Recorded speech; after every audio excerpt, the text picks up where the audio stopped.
मेरा नाम नीलम है। मैं आज आपको एक रोंगटे खड़े कर देने वाली कहानी सुनाने जा रही हूँ। इस कहानी में मेरे साथ कुछ ऐसा हुआ था जिसको बताते हुए मेरी आंखों में आज भी आंसू आ जाते हैं, क्योंकि जिस इंसान ने मेरे साथ गलत किया था वो कोई और नहीं बल्कि मेरी अपनी सगी माँ थी। माँ तो अपनी औलाद को इतना ज़्यादा प्यार करती है कि उसे आज तक नहीं आने देती, लेकिन मेरी माँ ने तो मुझे खुद नरक में धकेल दिया था, जहाँ से निकलना मेरे लिए बहुत मुश्किल हो गया था। मेरी माँ ने मेरा हाथ पकड़ा हुआ था, बल्कि इतना कसके से पकड़ा हुआ था कि मुझे अपनी माँ से अपना हाथ छुड़ाना बड़ा भारी पड़ रहा था। मेरी माँ मुझे घसीटते हुए उस जनसेवा केंद्र पर लेकर जा रही थी। ये सिर्फ जनसेवा केंद्र नहीं था, बल्कि यहाँ पर लोगों का इलाज करने के लिए अलग अलग तरह के गांव के लोगों का इलाज करने के लिए कैंप लगाते थे, और यहाँ पर लोगों को फ्री राशन भी दिया जाता था।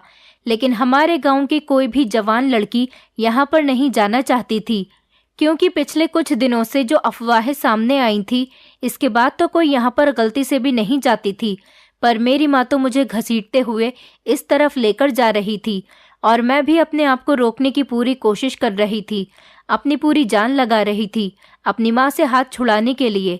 मेरी उम्र ज़्यादा तो नहीं थी, लेकिन मेरे अंदर जितनी भी ताकत थी मैं सारी की सारी इस्तेमाल कर रही थी। मैंने आज तक अपनी माँ के सामने तेज़ आवाज़ तक में बात नहीं की थी, लेकिन आज तो सवाल मेरी इज्जत का था, और मैं अपनी इज्जत को बचाने के लिए कुछ भी कर सकती थी। मैंने माँ से कहा कि मुझे वहाँ पर नहीं जाना, मुझे वहाँ पर मत लेकर जाओ, पर मेरी माँ ने मेरी कोई बात नहीं सुनी। मैं इस बात पर बड़ी हैरान थी कि कोई माँ ऐसी भी हो सकती है कि अपनी औलाद की इतनी रिक्वेस्ट को ना सुने, और मुझे इस नर्क में डालने वाला कोई और नहीं बल्कि मेरी अपनी माँ थी। वो मेरी कोई सौतेली माँ तो नहीं थी, मेरी सगी माँ ही थी, लेकिन फिर भी मुझे उस नरक की तरफ लेकर जा रही थी। मैं बुरी तरह से रो रही थी, और अब तो घसीटते घसीटते मेरे चप्पल भी टूट गए थे। मेरे पैर जमीन के साथ लगने लगे थे, और मेरा दुपट्टा भी पीछे ही कहीं गिर गया था। मेरी माँ ने मुझे दरवाजे के पास लाकर पटक दिया। सामने कुछ लोग बैठे हुए थे। मेरी माँ उनसे कहने लगी कि मैं अपनी बेटी को लेकर आ गई हूँ, अब तुम लोगों ने मुझसे जो वादा किया था उसे पूरा करो। उन्होंने कहा कि हाँ हाँ, वादा भी ज़रूर पूरा करेंगे, फिक्र मत करो। उन्होंने शब्दों पर ध्यान दिया था। मैं हैरान हो रही थी कि आखिर मेरी माँ को ये सब कुछ नज़र क्यों नहीं आ रहा था।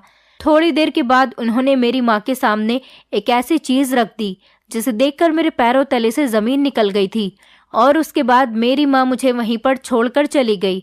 मैं चीखती चिल्लाती रह गई, पर मेरी माँ ने मुझे एक बार भी पलटकर नहीं देखा।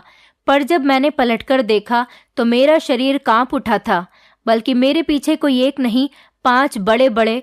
हम लोग एक बहुत गरीब और छोटे से गांव में रहते थे, जहां पर ज्यादातर गरीबी ही गरीबी थी। ये गांव 2 बड़े शहरों के बीच में आता था, लेकिन हमारे गांव में फिर भी तरक्की नाम की कोई चीज़ नहीं थी, बल्कि ऐसा लगता था कि दोनों शहर ही हमारे गांव को भूल गए हैं।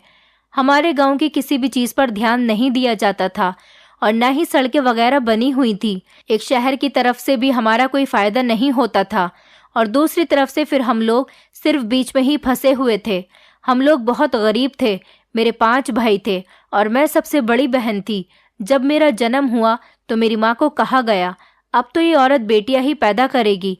लेकिन शायद मेरी माँ की किस्मत में बेटे पैदा होने थे कि उन्होंने मेरे बाद 5 बेटे पैदा कर दिए थे, जिसमें आखिर 2 भाई तो बहुत ही छोटे थे। मेरी उम्र भी कोई इतनी ज़्यादा नहीं थी, और छोटे भाई भी बहुत ज़्यादा छोटे थे। मेरी माँ को अपने बेटों से बहुत लगाव था, और वो अपने बेटों से बहुत प्यार किया करती थी, और मुझसे तो बिल्कुल भी प्यार नहीं करती थी, जबकि मैं उनकी इकलौती और पहली औलाद थी। लेकिन मेरी माँ को मुझसे ज़रा भी ममता नहीं थी। वो हर बात में मेरे भाइयों की ही साइड लेती थी, और हर अच्छी चीज़ पहले मेरे भाइयों के लिए रखती थी। घर में अगर गलती से किसी दिन अच्छा पकवान बन जाता था तो मेरी माँ मुझे खाना खाने नहीं देती थी। सबसे पहले अपने बेटों को ही खाना खिलाती थी। उसके बाद में खाना बचता तो मैं खा लिया करती थी, वरना खाली सूखी रोटी ही खाकर पानी पी लेती थी। पर मुझे अपनी ज़िंदगी से कोई भी प्रॉब्लम नहीं थी, लेकिन मुझे अपनी ज़िंदगी से शिकायत तो उस दिन हुई जब हमारे गांव में दूसरे शहर के लोग आ गए, और उन्होंने एक सरकारी जन सेवा केंद्र खोल लिया, जहां पर उन्होंने लड़कियों को मेहंदी, सिलाई, कढ़ाई, बुनाई और ब्यूटिशियन का कोर्स फ्री में सीखने की स्कीम रखी थी, और एक पोर्शन उन्होंने इस काम के लिए चुन लिया, दूसरा पोर्शन उन्होंने बनाया कि लोग यहाँ पर आकर फ्री में अपना इलाज करवा सकते हैं और दवाइयाँ ले सकते हैं, जिसमें शहर के डॉक्टर ने आकर कैंप लगा लिया था। और तीसरे पोर्शन में वो लोग फ्री राशन भी बांटा करते थे। हम गांव वाले ये सब देखकर बड़ा खुश हो गए थे कि अच्छा हुआ हमारे गांव का भी किसी को ख्याल आ गया था। हमारे गांव में भी गरीबों के लिए एक ऐसा जन सेवा केंद्र खुल गया था जहां पर उनकी मदद की जा रही थी। शुरू शुरू में कुछ दिन तो उन्होंने फ्री में सब कुछ किया, लेकिन बाद में फ्री वाली स्कीम खत्म कर दी थी। पैसे तो लिया करते थे, लेकिन हर चीज के आगे पैसे लिया करते थे। जैसे सेंटर में लड़कियों को जो चीज सिखानी होती थी उसकी आधी फीस लेते थे, और डॉक्टर को दिखाने के बाद डॉक्टर जो दवाइयाँ लिख कर देते थे वो दवाइयाँ भी आधे पैसों में मिलती थी। उसके बाद जब राशन मिलता तो वो राशन भी आधे पैसों में दिया जाता था। मेरी माँ ने मुझसे कहा कि मैं बुनाई करना सीख लूं, और मैं भी बुनाई करना चाहती थी क्योंकि मुझे स्वेटर बुनने का बड़ा शौक था, लेकिन मुझे टाइम ही नहीं मिलता था। इस जन सेवा केंद्र को खुले हुए अभी 2 महीने ही हुए थे। इस जन सेवा केंद्र में ऑनलाइन नई नई योजनाओं के काम भी किए जाते थे, लेकिन तीसरा महीना लगते ही गांव में एक ऐसी अफवाह उड़ी कि हम सब हैरान रह गए। सुना था कि गांव में रहने वाले एक आदमी सतीश कुमार की बेटी जन सेवा केंद्र में सेंटर वाले पोर्शन में सिलाई सीखने के लिए गई थी, लेकिन रात हो गई थी और अभी तक वो वापस नहीं आई थी। सारा गांव उसे तलाश कर रहा था। सेंटर वाली औरतों ने भी कह दिया था कि हमें क्या पता, वो तो यहाँ से चली गई थी। हम लोग यहाँ पर रात के लिए थोड़ी ना किसी को रोकते हैं। यहाँ तो लड़कियाँ अपनी क्लास पूरी होने के बाद यहाँ से चली जाती हैं। क्लासेस तो शाम तक होती हैं और फिर ख़त्म हो जाती हैं। उस लड़की ने सिलाई सीखने के लिए यहाँ पर एडमिशन लिया था। अब हमें क्या पता कि वो कहाँ पर चली गई है। वो लोग तो साफ मुकर गए थे, लेकिन सारा गांव लड़की को तलाश करता रहा, फिर भी वो नहीं मिली। जब 2-3 दिन तक वो लड़की नहीं मिली, उसके बाद वो लड़की अचानक ही मिल गई, तो ये मैटर भी ज़रा अजीब सा हो गया था। सतीश कुमार ने बताया कि उसकी बेटी अपने माता पिता से नाराज़ थी, इसलिए अपनी माँ से लड़ाई करके अपने रिश्तेदारों के घर चली गई थी। जबकि मैं इस बात पर बहुत हैरान थी कि उन्होंने उसके रिश्तेदारों से नहीं पूछा, बल्कि उसके रिश्तेदार भी तो हमारे गांव में ही रहते थे। मैं इस लड़की को अच्छी तरह से जानती थी। फिलहाल ये मैटर इसी तरह से उठा और फिर से इसी तरह से दब गया था। लेकिन एक बात बड़ी अजीब सी हुई थी कि जब से ये मैटर हुआ था, सतीश कुमार के घर के हालात तो दिन ब दिन बदलते चले जा रहे थे। उस लड़की ने नए नए कपड़े लिए थे, जूते लिए थे, और सतीश कुमार ने नई स्कूटी भी ले ली थी। सुना था कि आजकल उनके घर में अच्छे अच्छे पकवान पक रहे हैं। इसका मतलब ये था कि उनके घर के हालात बदल ही गए थे, और सबको ये देखकर बड़ी हैरत हो रही थी। पता नहीं क्या मामला था। मेरी माँ तो मुझे हमेशा बुरा भला ही कहती रहती थी। इसके अलावा उन्हें कोई दूसरा काम भी नहीं था। मेरी माँ चाहती थी कि मैं कोई काम करूं, ताकि काम करने के बाद जो पैसे आएंगे वो अपनी माँ को लाकर दूं, जबकि सारे घर के कामकाज भी मैं ही करती थी। एक दिन मैंने अपनी माँ से कह दिया कि अगर मैंने बाहर नौकरी करना शुरू कर दिया तो माँ, इस घर में काम कौन करेगा? आपके छोटे छोटे बच्चों को कपड़े कौन पहनाएगा? कपड़े कौन धोएगा और खाना कौन बनाएगा? मेरी माँ ने कहा कि वो सब भी तू ही धोएगी और साथ ही साथ नौकरी भी करेगी।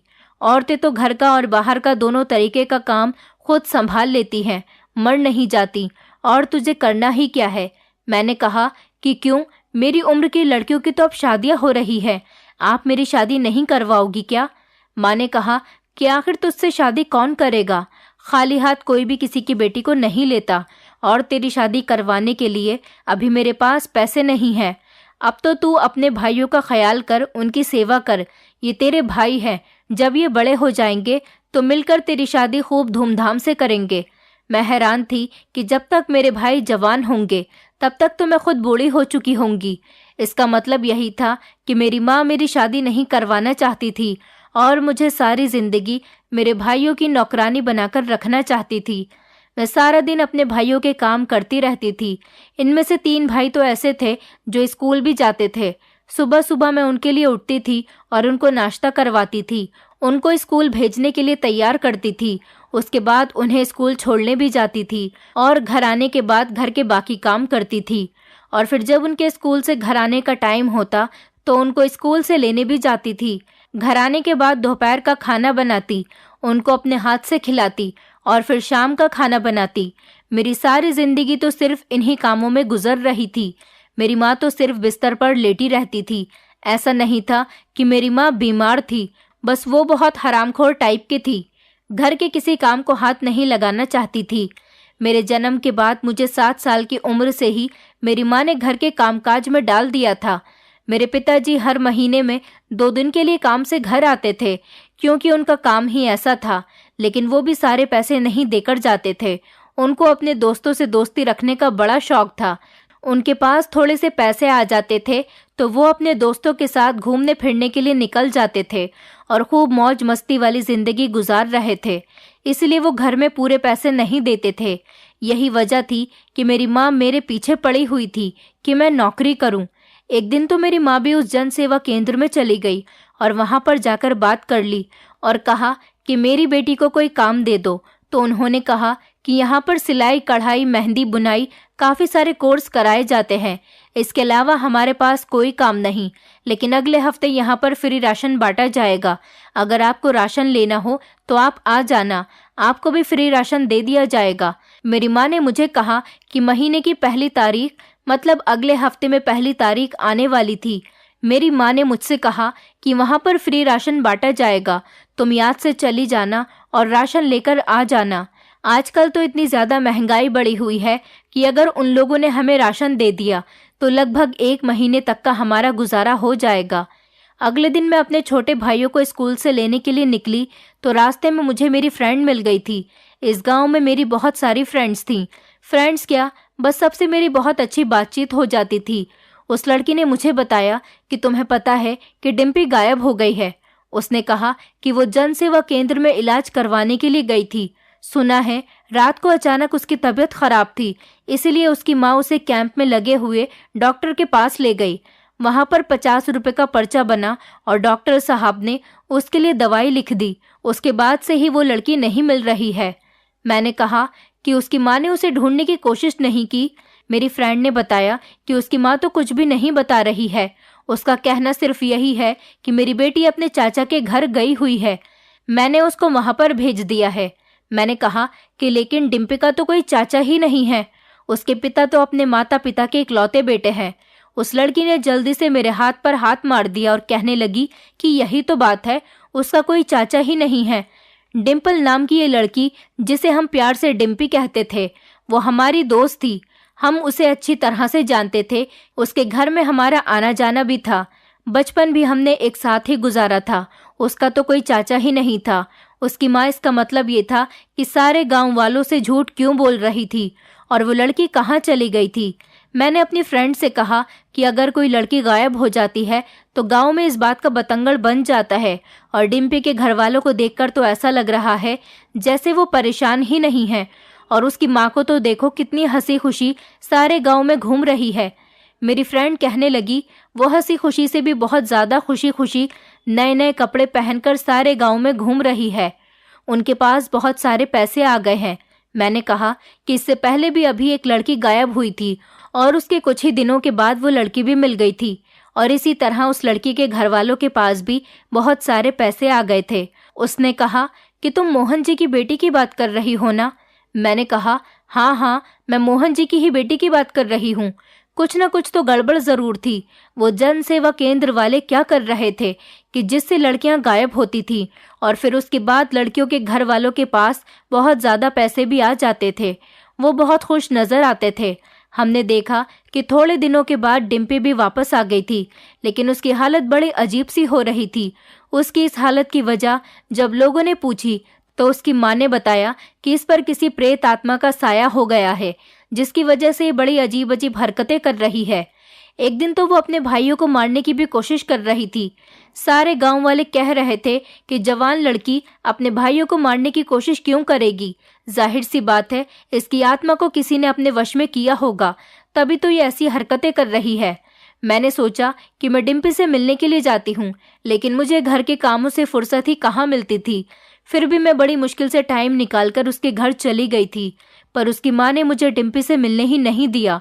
कह दिया कि वो अभी सो रही है, जबकि मुझे डिम्पी के रोने की आवाज़ें आ रही थीं। वो अपने घर के अंदर ही मौजूद थी और आवाज़ घर के अंदर से ही आ रही थी। मैं अपने घर वापस आ गई थी और लगभग 1 हफ्ते बाद डिम्पी की माँ मेरे घर पर आई। वो मेरी माँ की बहुत अच्छी फ्रेंड थी और हमारे घर पर आती जाती रहती थी।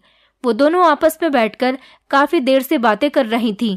मैंने उनकी बात को सुनने की बहुत कोशिश की। पहली बात तो मुझे कुछ समझ में नहीं आया था और मेरी माँ ने भी मुझे सख्ती से मना कर दिया था कि यहाँ पर भटकने की कोई ज़रूरत नहीं। ऐसा लगता था जैसे वो दोनों कोई पर्सनल बात कर रही थीं। मैं जब चाय लेकर उन दोनों के करीब गई तो मेरे जाते ही दोनों खामोश हो गई थीं और मैं जब दोबारा से पानी का ग्लास पकड़ाने लगी तो फिर से वो लोग खामोश हो गई थीं। मैं समझ गई थी कि कोई ना कोई ऐसी बात ज़रूर थी। इसके बारे में वो मुझे बताना नहीं चाहती थी। मैंने सोचा कि शायद डिम्पी के बारे में ही बात हो रही होगी, लेकिन मैं भी ये बात सुनना चाहती थी क्योंकि वो मेरी दोस्त थी। मुझे भी जानना था कि आखिर उसके साथ ऐसा क्या हुआ है, वो कहाँ गई थी, क्योंकि ये तो साफ पता चल रहा था कि वो जहाँ भी गई थी अपनी माँ की मर्जी के साथ ही गई थी, लेकिन मुझे कुछ भी पता नहीं चल सका था। मैंने दोबारा से डिम्पल से मिलने की कोशिश की तो उसकी माँ ने कहा कि वो किसी काम से अपनी नानी के घर चली गई है। इसका मतलब यही था कि वो फिर से गायब हो गई थी।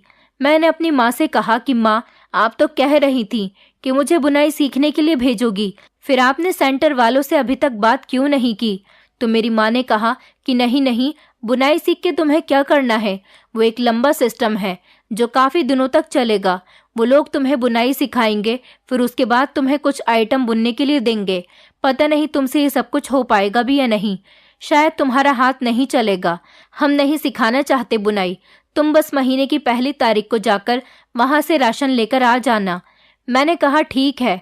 अभी पहली तारीख आने में 2 दिन रह गए थे जब मुझे एक और लड़की के बारे में पता चला था कि वो भी वहाँ पर इलाज करवाने के लिए ही गई थी, लेकिन जब वापस आई तो उसकी हालत बहुत बुरी हो रही थी और उसने अपने आप को मारना शुरू कर दिया। उसने अपना सिर दीवार में देकर मारना शुरू कर दिया था। इसके बाद उसे शहर ले जाया गया था और अब वहाँ पर वो अस्पताल में पड़ी है।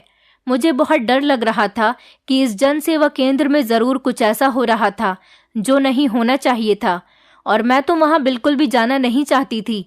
जब 30 तारीख की रात हुई तो मेरी माँ ने कहा कि सुबह को जल्दी उठ जाना और उठकर राशन लेने के लिए जल्दी चली जाना।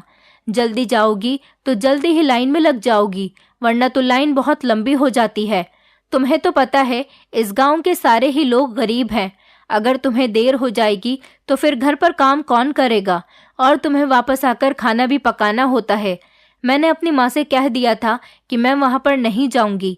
मेरी माँ कहने लगी, क्यों नहीं जाओगी? मैंने कहा कि वहाँ पर ज़रूर कुछ गलत हो रहा है। ये सुनकर मेरी माँ का चेहरा अजीब सा हो गया था। उन्होंने कहा कि कुछ नहीं हो रहा, ये सब झूठी बातें हैं, लोग बेवजह की अफवाहें उड़ा रहे हैं। जो लोगों का भला करता है लोग उसी के बारे में गलत बातें करनी शुरू कर देते हैं। तुझे तो वहाँ पर जाना ही पड़ेगा। मैंने कहा कि क्यों जाना पड़ेगा? अगर आपको राशन लेना ही है तो आप संजीव को भेज दो। मैंने सबसे पहले नंबर वाले भाई के बारे में बात की। वो मुझसे 2 साल ही छोटा था, अच्छा भला जवान था। मैंने कहा कि सुबह को इसको भेज देना, वो राशन लेकर आ जाएगा। वैसे भी ऐसे कामों के लिए लड़कों को ही जाना चाहिए। मेरी बातें सुनकर मेरी माँ ने कहा कि वहाँ पर लड़कों के लिए कोई काम नहीं होता, तो इसलिए तुम्हें ही जाना पड़ेगा। मुझे अपनी माँ की इस बात की कोई समझ नहीं आई थी, लेकिन मुझे शक हो गया था कि इस बात का क्या मतलब है कि लड़कों के लिए वहाँ पर कोई काम नहीं होता। मैंने माँ से कहा, क्यों? लड़का वहाँ जाएगा तो उसे राशन नहीं मिलेगा क्या? गांव में मर्द भी तो रहते हैं और इसी तरह के काम मर्दों को ही करने चाहिए। राशन में बहुत वजन होता है, मैं कैसे उठाकर इतनी दूर तक लेकर आऊंगी? मेरी माँ ने कहा कि तू ज़रूर जाएगी, इसलिए मुझसे जिद करने की कोई ज़रूरत नहीं है। मैं सुबह तुझे खुद लेकर जाऊंगी, तू ऐसे नहीं मानेगी। मेरी माँ ने तो मुझे धमकी देने वाले स्टाइल में कहा था और सुबह सुबह मुझे उठा दिया था, लेकिन इससे पहले उन्होंने मुझे कहा कि मैं साफ सुथरे अच्छे कपड़े पहन लूं और साथ ही साथ नहा भी लूं। उन्होंने ज़बरदस्ती मुझे बाथरूम में भेज दिया और मेरे नए कपड़े निकाल दिए और मुझे कपड़े पहनने के लिए कहा, जो मेरे सबसे अच्छे कपड़े थे। मेरा थोड़ा सा मेकअप भी कर दिया और बाल भी खोल दिए। मैं ये सब देखकर हैरान थी कि आखिर ये सब कुछ क्या हो रहा है। ये मेरा एक ही नया सूट था जो मुझे मेरे पिताजी ने दिवाली पर बनाकर दिया था, क्योंकि हमारे साल में एक ही बार नए कपड़े बनते थे और मेरी माँ तो कभी मुझे तैयार भी नहीं होने देती थी। कहती थी कि अगर तू तैयार होकर बाहर जाएगी तो तेरे ऊपर भूत प्रेत फिदा हो जाएंगे, तू किसी काम की नहीं रहेगी और पागल भी हो जाएगी, फिर तुझसे कोई शादी भी नहीं करेगा। लेकिन आज उन्होंने खुद ही मुझे अपने हाथों से तैयार किया और नए कपड़े पहनने के लिए कहा। उन्होंने मेरे सर पर अपना हाथ रखा। उन्होंने मुझे अपनी नई रखी हुई चूड़ियां भी पहनाई थीं। मैं बहुत खूबसूरत लग रही थी, लेकिन मुझे दाल में कुछ काला लग रहा था। थोड़ी देर के बाद मैंने ऐसा नज़ारा देखा कि मैं हैरान रह गई थी। मेरी माँ ने जो मुझे कानों में झुमके पहनाने के लिए दराज खोली थी, उसके अंदर तो बहुत सारे पैसे पड़े हुए थे। ये देखकर तो मेरी आंखें फटी की फटी रह गई थी। अब मुझे सब कुछ समझ आ गया था। मैंने अपनी माँ से कहा कि मैं नहीं जाऊंगी। मेरी माँ ने कहा, खामोश हो जा, तुझे तो जाना ही पड़ेगा। उन्होंने मेरा हाथ पकड़ा और मुझे जनसेवा केंद्र की तरफ ले जाने लगी। पहले तो मैं जाने के लिए मना कर रही थी, फिर मैंने रोना शुरू कर दिया और फिर मैंने भागकर अपने घर की तरफ आना शुरू कर दिया कि मैं नहीं जाना चाहती, बिल्कुल भी नहीं जाना चाहती। मेरी माँ ने ज़बरदस्ती मेरा हाथ पकड़ लिया। मैंने अपने पैरों से सारी जान लगाना शुरू कर दी कि मैं इस औरत के साथ नहीं जाऊं, बल्कि यहाँ से भाग जाऊं। मेरी माँ ने मेरा हाथ इतनी मजबूती से पकड़ लिया था कि मैं अपने हाथ को छुड़ा भी नहीं पा रही थी। मेरी माँ ने मेरे हाथ को जकड़ा हुआ था और मुझे घसीटते हुए डॉक्टर के कैंप की तरफ ले जा रही थी। ये सिर्फ कैंप नहीं था, ये एक जनसेवा केंद्र था जहाँ पर सरकारी सारी योजनाओं का काम किया जाता था और लोगों को फ्री इलाज मिलता था और राशन भी दिया जाता था। लेकिन हमारे गांव की कोई भी लड़की यहाँ पर जाना नहीं चाहती थी, क्योंकि पिछले कुछ दिनों से जैसे हादसे सामने आ रहे थे, इसके बाद तो यहाँ पर कोई भी लड़की गलती से भी नहीं जाना चाहती थी। पर मेरी माँ तो मुझे घसीटते हुए इस तरफ ही लेकर जा रही थी और मैं ना जाने के लिए अपनी पूरी जान लगा रही थी। मेरी उम्र ज्यादा तो नहीं थी, लेकिन फिर भी मुझ में जितनी ताकत थी मैं सब वो इस्तेमाल कर रही थी। मैंने आज तक अपनी माँ के किसी काम के लिए इनकार नहीं किया था, लेकिन आज सवाल मेरी इज्जत का था, क्योंकि सारी बात मेरे सामने आ गई थी। जो भी लड़कियां वहां पर गई थी, उनके माता पिता के पास बहुत सारे पैसे आ गए थे। वो बहुत ज्यादा खुश हो गए थे। अपनी बेटियों के जाने पर उन लोगों को किसी तरह का कोई अफसोस नहीं था और अपनी बेटी की इज्जत की भी कोई परवाह नहीं थी, बल्कि बाद में वो अपनी इज्जत का ख्याल रखते हुए लोगों से झूठ बोल देते थे। और मेरी माँ के पास भी अचानक से बहुत सारे पैसे आ गए थे और अब वो मुझे भी लेकर जा रही थी। मगर आज वहाँ पर राशन मिलने वाला था, तो फिर वहाँ पर लोग क्यों नहीं थे? सारे रास्ते कोई नजर नहीं आया था। गांव में ज्यादातर लोगों के पास गाड़ियां नहीं होती थी, वो पैदल ही हर जगह पर जाया करते थे। जिसके पास अपनी सवारी होती वो तो गांव का अमीर इंसान कहलाता था। अगर वहां पर राशन मिल रहा होता तो सब लोग वहां पर जा रहे होते, लेकिन वहां पर तो कोई भी नहीं था। मेरी माँ ही मुझे लेकर जा रही थी। मैं हैरान थी, आसपास कोई भी नजर नहीं आ रहा था और ना ही वहां से गुजर रहा था, वरना गांव के लोग तो एक दूसरे की परेशानी देखते ही पूछ लेते हैं कि बेटी क्यों रो रही है, इसको कहाँ लेकर जा रही हो। अगर मेरे पास से भी कोई गुजर जाता तो मैं जरूर उससे मदद मांग लेती, लेकिन सुबह के 6 बजे का टाइम था और कोई भी नहीं था। मैंने कहा कि मुझे वहां पर नहीं जाना, मुझे वहां पर मत लेकर जाओ, पर मेरी माँ ने मेरी कोई बात नहीं सुनी।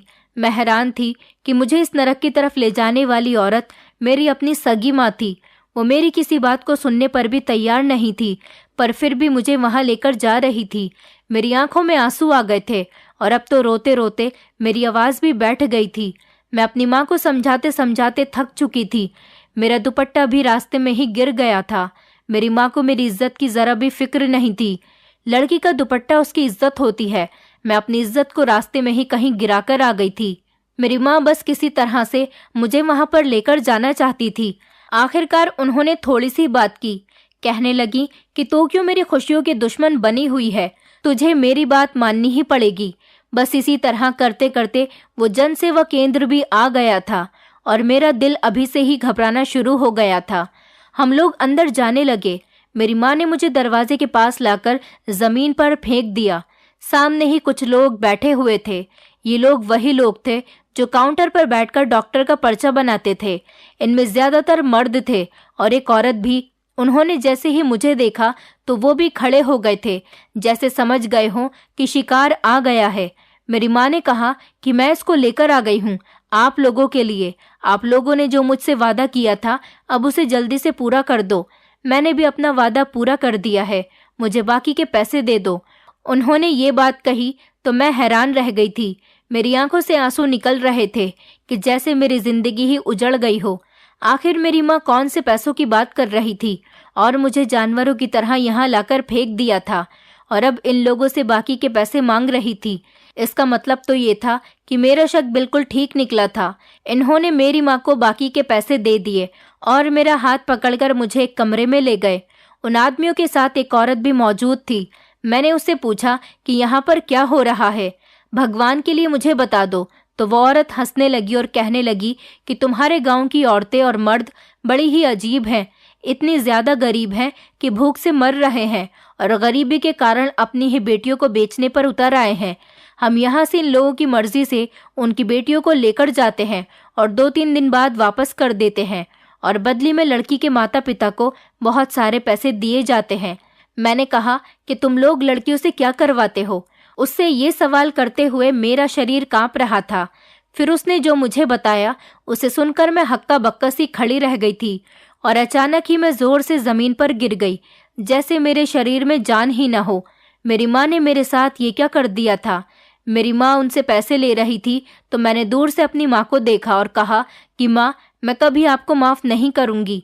मेरी बात पर माँ कहने लगी, मैं सिर्फ तेरी ही माँ नहीं हूँ, बल्कि मेरे पास 5 बेटे भी हैं और मैं अपने बेटे को अच्छा खिलाना पिलाना चाहती हूँ। तुझे ये लोग 2-3 दिन के बाद वापस कर जाएंगे, जो तू इतना चिल्ला रही है। वो इतना कहकर वहां से पैसे गिनते हुए निकल गई थी, और मैं हैरान रह गई थी कि क्या एक माँ अपने बेटों के लिए अपनी बेटी को इस तरह से नरक में डाल सकती है। अब मेरे पास और कोई रास्ता बाकी नहीं रहा था। यहाँ मुझे बचाने वाला कोई नहीं था। मुझे अपने लिए खुद ही लड़ना था, क्योंकि मेरी जान पर आकर बन गई थी। और कहते हैं कि जब आपकी जान पर आ जाए तो फिर आप कुछ भी कर गुजरते हो। मुझे भी अपने लिए स्टैंड लेना था। जितनी भी लड़कियां गायब हुई थी, 2-3 दिन के बाद वो सब वापस आ गई थी, लेकिन इसके बाद वो पहले जैसी नहीं रही थी। उनके चेहरे से तो मुस्कुराहट ही खत्म हो गई थी और वो अपनी जान देने की कोशिश करती थी। जाहिर सी बात है कि उनके साथ कुछ तो बुरा हुआ था, और जो मेरे साथ भी अब होने वाला था। मुझे कमरे में बैठा के वो औरत चली गई थी। उसने कहा कि थोड़ी देर के बाद एक गाड़ी आएगी, फिर तुम्हें यहाँ से लेकर चली जाएगी। ज्यादा चीखो चिल्लाओगी तो ज्यादा दर्द का सामना करना पड़ेगा, और अगर चुपचाप हमारी बात मानोगी तो सब कुछ जल्दी ही खत्म हो जाएगा। 2-3 दिन के बाद तुम्हें वापस छोड़ देंगे और किसी को कुछ पता भी नहीं चलेगा। जहाँ पर मैं थी ये एक छोटा सा कमरा था। यहाँ पर कुछ चीजें पड़ी हुई थी। मैंने आसपास देखना शुरू कर दिया था। यहाँ पर कमरे के अंदर एक छोटी सी माचिस भी पड़ी हुई थी। शायद यहाँ पर ये लोग जल्दी ही खाना पकाने का इंतजाम भी करने वाले थे। कुछ खाने पीने का सामान भी लाकर रखा गया था, क्योंकि ये गांव तो था। यहाँ पर गैस नहीं थी। यहाँ पर मिट्टी के चूल्हे पर खाना बनाया जाता था और लकड़ी का इस्तेमाल करना पड़ता था। उसके बाद मेरे दिमाग में एक आइडिया आ गया था। मैंने खाने पीने का सारा सामान इकट्ठा करके उसमें आग लगा दी, और वहां पर पर्दे भी लटके हुए थे, जिसकी वजह से चारों तरफ आग फैल गई थी, लेकिन दरवाजे के पास आग नहीं लगाई थी। उन्होंने देखा कि जनसेवा केंद्र के कमरे में आग लग गई थी, तो उन्होंने दरवाज़ा खोला, और जैसे ही दरवाज़ा खोला मैं वहां से भाग गई थी। मैंने अपनी पूरी जिंदगी में कभी कोई बहादुरी का काम नहीं किया था। आज मेरे अंदर बहुत हिम्मत आ गई थी। मैं इतनी स्पीड के साथ भागी थी कि मैंने वापस पलटकर ही नहीं देखा था। आग फैलते ही चली जा रही थी, और यहाँ पर कोई आग बुझाने वाला भी दूर दूर तक नहीं था। ऐसा कोई सिस्टम नहीं था कि अगर आग बुझाई जाती तो गांव वाले ही मदद करने के लिए आते, और ये जन सेवा केंद्र हमारे गांव से कुछ दूरी पर बना हुआ था, और ये सारे लोग अपनी जान बचाकर भाग गए होंगे। लेकिन जन सेवा केंद्र का वो वाला पोर्शन बुरी तरह से जलकर राख हो गया था। मैं वापस भागकर अपने घर आ गई थी।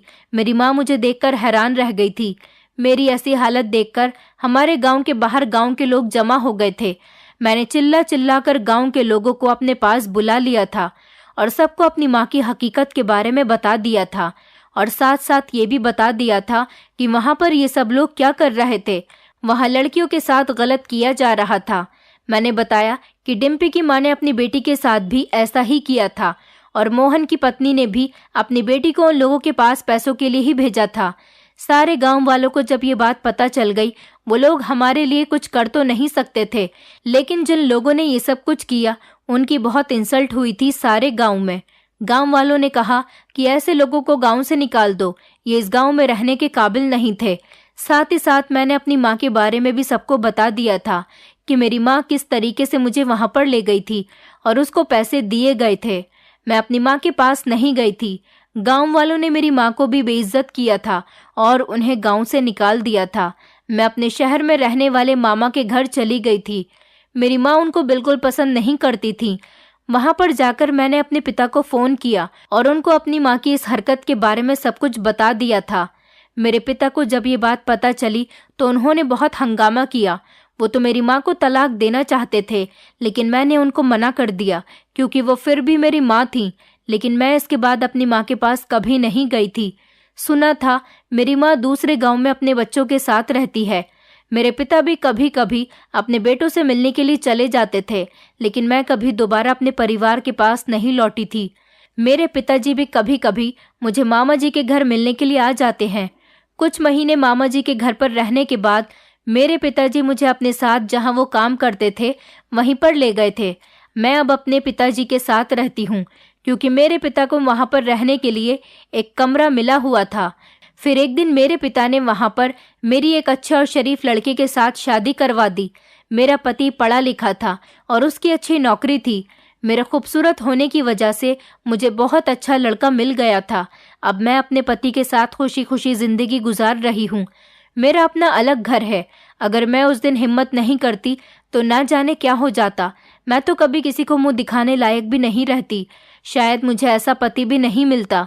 मैं तो इस बात पर हैरान हूँ कि क्या गरीबी इंसान को इस हद तक गिरा देती है कि कोई भी गलत काम करने के बारे में इंसान तैयार हो जाता है। डिम्पल के भाई की शादी थी और बड़ी बहन की शादी भी हो गई थी। जब वो गायब हुई थी तो उसके बाद ही उसकी बड़ी बहन की भी शादी हो गई थी। डिम्पल के घर के हालात बहुत ज़्यादा ख़राब थे। उसके घर की छत भी टूटी हुई थी। जब वो गायब हुई तो उसके बाद उन्होंने अपने घर की छत भी ठीक करवा ली थी और मेरी माँ ने भी मुझे अपने बेटों के लिए कुर्बान कर दिया था। क्या जिम्मेदारियाँ और पेट की भूख इंसान को इतना मजबूर कर देती हैं कि वो अपने रिश्तों की भी फिक्र नहीं करता और इस हद तक गिर जाता है कि गलत काम करने के लिए बिल्कुल तैयार हो जाता है। उसे अच्छे बुरे में कोई फ़र्क नज़र नहीं आता। फिलहाल मेरी जिंदगी तो अपने पति के साथ अच्छी गुजर रही है और गांव के वो लोग भी भाग गए हैं जो लड़कियों के साथ ये गलत कर रहे थे। और अब सुना है कि गांव वालों के अंदर इतनी हिम्मत आ गई है कि कोई भी उन्हें बेवकूफ़ बनाने की कोशिश नहीं करता। और सच्चाई तो ये है कि जो जन सेवा केंद्र के नाम पर वो लोग धंधा कर रहे थे वो दरअसल झूठ था। उन लोगों ने जन सेवा केंद्र की आड़ लेकर ये गलत धंधा शुरू किया था और अपने गलत कामों को अंजाम दिया था। अब अगर गांव में कोई ऐसी वैसी स्कीम आती है तो गांव वाले पहले पूरी जांच पड़ताल करते हैं और अगर वो लोग गांव वालों की समझ में नहीं आते तो वो उसकी खूब बेइज्जती करके उसे गांव से धक्के मारकर निकाल देते हैं। अपने गांव वालों की इतनी हिम्मत की बातें सुनकर मुझे बड़ी खुशी हुई थी। दोस्तों, उम्मीद करती हूँ आपको हमारी कहानी पसंद आई होगी। कहानी पसंद आई है तो वीडियो को लाइक करें, चैनल पर नए हैं तो चैनल को सब्सक्राइब करें और हाँ, नोटिफिकेशन बेल को ज़रूर दबाएं ताकि अगली अपडेट सबसे पहले आपको मिले।